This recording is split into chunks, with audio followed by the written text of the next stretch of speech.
Kasıb gənc bir oğlan, bərk ac idi. Yemək arabasında yemək satan qadına yaxınlaşıb, cibində olan son 20 rupisini də həmin qadına verib yemək aldı və küçənin kənarında əyləşib yeməyə başlamaq istəyərkən başqa bir gənc kasıb bir oğlan ona yaxınlaşdı və ona yardım etməsini istədi.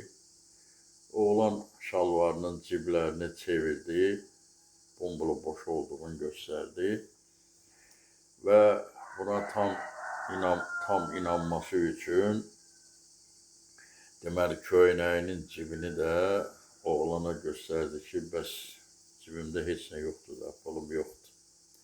Oğlan əl hərəkəti ilə buna başa salmağa çalışdı ki, mənə pul lazımdır, acam, yemək lazımdır mənə. O yeməyini ver, mən yeyim. Bunu görən oğlan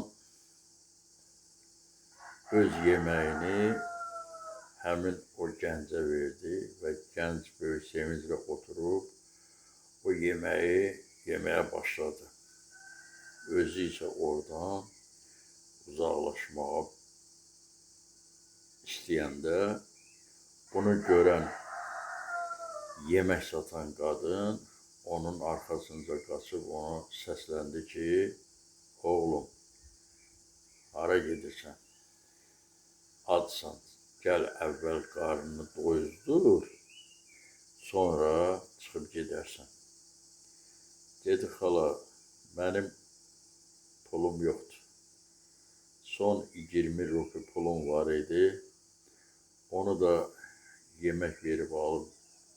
Yemək istəyərkən o gənc mənə yaxınlaşdı, ac olduğunu söylədi. Dedim, bunun məndən də çox yəqin yeməyə ehtiyacı var. Ona görə də yeməyimi ona verdim. İndi artıq mənim yemək almaq üçün pulum yoxdur. Qadın buna deyir ki, neynək, indi gəl qarnını doyuzur, yemək yedinən, sonra bura gələndə pulunu verərsən.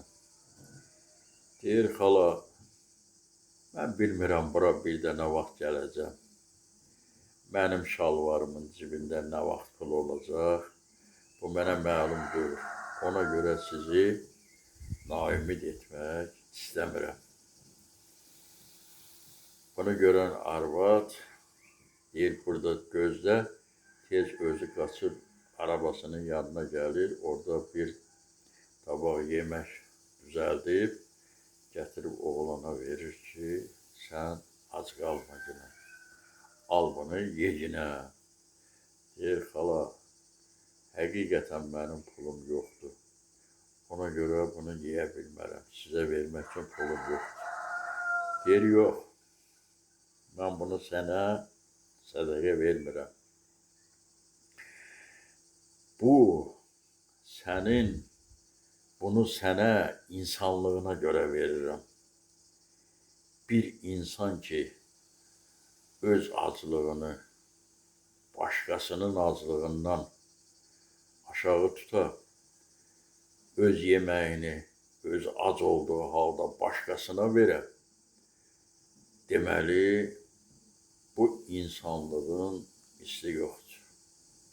Mən bu yeməyi sənə həmin insanlığına görə verirəm. Və oğlan qadından yeməyi alır, başlayır yeməyə. Bunu kənardan bütün olanları izləyən varlı bir qız oğlana yaxınlaşır.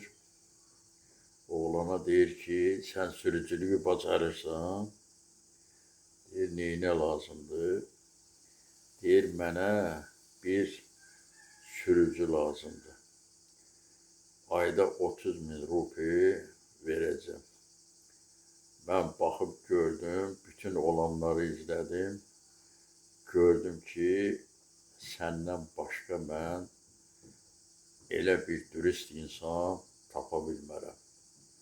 Ona görə səni özüm üçün şəxsi sürücü götürmək istəyirəm. uzun müddət işsiz, ac yalavaz dolanan gəncin elə bir ki, gözlərinə işıq gəldi və həyat onun gözündə yenidən canlanmağa başladı. Bax, belə insanın ürəyi, qəlbi, vicdanı təmiz olan insanları Allah heç vaxtı darda qoymaz. Onlara dar gündə öz bağlı qapılarını açar. Diqqətinizə görə çox sağ olun, minnətdarım.